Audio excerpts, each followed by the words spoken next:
Hello and welcome to the States of Clay. This is the States of Clay. We're going to talk to you about how clay changes throughout while you're working on it. And the Eskimos have 21 words for snow.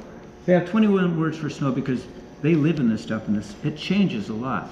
There should be at least as many names for clay because clay changes dramatically as you work on it. That's what we're going to show you right now. Okay, so I just grabbed some pretty wet clay out of the bag. You can see it's pretty soft. It's super flexible and malleable. And it even sticks to my hands a little bit, so it's a little bit gooey, right? But it's good to work with, okay? Mark grabbed another piece of clay here. This clay is a little bit, it's a little bit harder to work with. It's gotten a little bit dry, and when you bend it, look at that, it just cracks, okay? That's okay. I mean, there's still a use for this clay. You might use it for something, but it's really hard to mold into things, okay? And we showed you a different way to dampen your clay and get it back to being a little bit softer if you want it to be. Okay, but then let's say I want to build with clay. Maybe I want to build things with firm clay. So I might want some leather hard clay. So what I did is I took some clay and I put it outside. It's hot out today and it's sunny. I think it was only outside for a half hour. And I got the clay to dry into this state, which we call leather hard. Okay, and if you look really closely at this leather hard clay, you'll see that I can bend it just a little bit, right? I can bend that clay just a tiny bit. What happens if I try to bend it too much? I think it might crack. It might crack, right? Look, oh, there it goes, right? So then it just breaks in half. But the really cool thing about leather hard clay is that I can cut this clay, I can score and add slip and attach it to another piece of clay, and I can build anything out of this. Right. It's really fun to work with. It has more tensile strength. Yeah, it's got a lot of strength.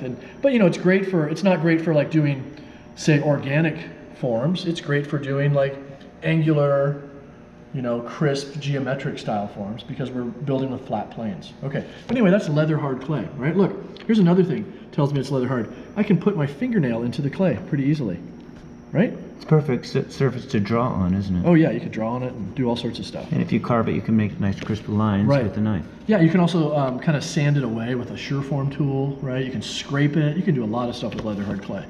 Okay, then we get to, say, bone dry clay. Well, here's an example. This clay I had sitting out in the sun, and you'll notice that the edges, look at the edges, the color of the edges is a lot lighter. And so the moisture has really left this area here. So it might be leather hard in the middle. Yeah, so that's not bone dry yet, yeah, right? It's still leather hard here. I can still poke my fingernail in, right? But then look at the edge here. What happens when I push on that? It just breaks, right? This clay is so brittle now, bone dry clay. There's not much you can do when your clay's bone dry. If you have a piece that's made and it's become bone dry, you can maybe come back to it and sand it with a piece of sandpaper or a little scrubby Scotch-Brite pad, like one of these little green scrubbies. So here's an example of a student's cup, right? And maybe the rim is a little bit, needs to be smoothed out. I could take a scrubby and I can scrub it, right? But what happens if I pick it up by the handle?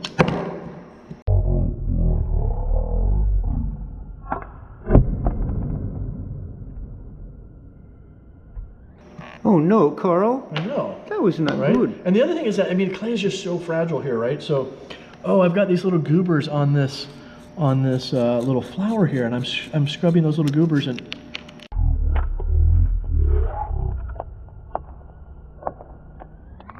it can be really disappointing. It happens all the time. Anything that's bone dry is just ridiculously fragile. So the moral of the story is that if you want to be protecting something, you keep it at a leather hard state in some way. How do we do that? Maybe plastic. Cover with plastic, right? So you put it on a board, you cover that piece tight with plastic. You might even take a sponge and drip a little bit of water on it, just like spritz things, okay? You can always get clay drier. It's really hard to rehydrate it. If I try to take this cup and I put it in a bucket of water, right? That is eventually going to turn back into a piece of clay. We'll keep an eye on it here in a second. It'll go away. Just as far as staying with that theme, if you're going to do a pretty fragile piece and then you want to drive it to school to get it fired, is it best to let it go bone dry? If you can keep it leather hard, transport it in the car when it's leather hard. Of course, you're going to pack it carefully. You can still keep it covered. And then when you bring it to school, we can dry it out before we fire it. But if you try to transport it when it's bone dry, it's more likely to break. It's not impossible, it's just more likely to break. Right. Right? It's its most fragile state when it's bone dry. Okay, so you've made some pots, right? And you brought them to school, and they were leather hard when you made them, and then we let them get bone dry, and then Mark and I put them in the kiln.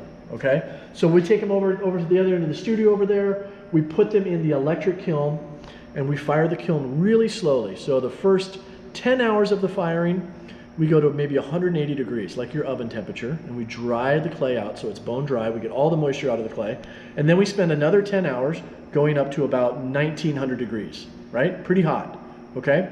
And then it spends a whole other day cooling. So the kiln takes like 2 days to fire. And then out comes your pot, and it looks a little bit different, right? It's got a different color to it now, depending on the clay. This clay is porcelain, so it's white. This clay is stoneware, so it's kind of a pinkish color because it's got a little iron in it. And you can listen to it when I tap it. It sounds a lot different than this. Right?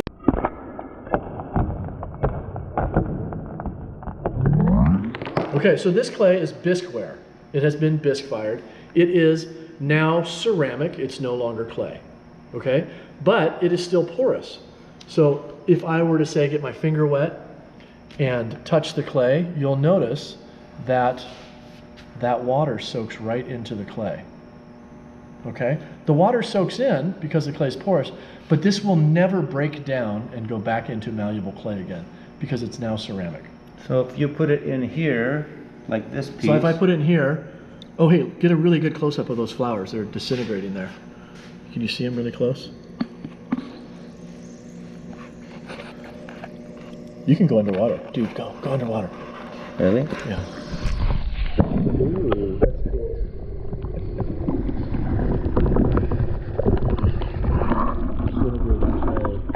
Okay, so the bisqueware is never going to deteriorate, but this stuff is just like slowly melting. We'll go back to it and look at it again. Yeah. Okay, so then, let's say you had your bisqueware. Mark and I bisque fired it for you. Maybe we sent you home with some glaze, or maybe you just told us a plan and we glazed your pots for you.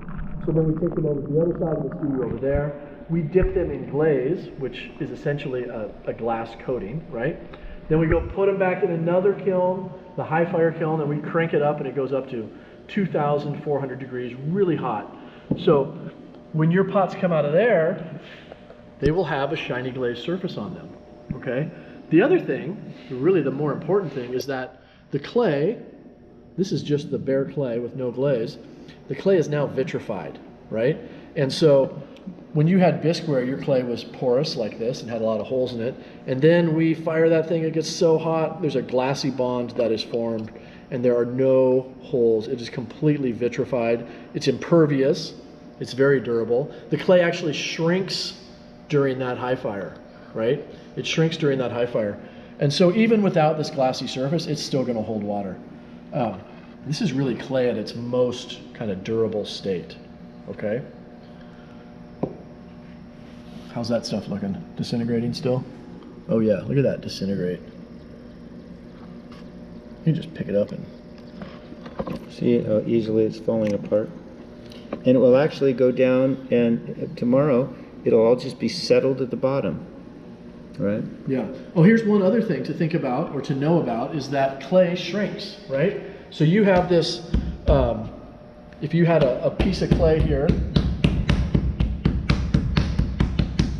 and let's just say that you drew a line on this piece of clay and you measured it like there. And let's say you had 10 centimeters.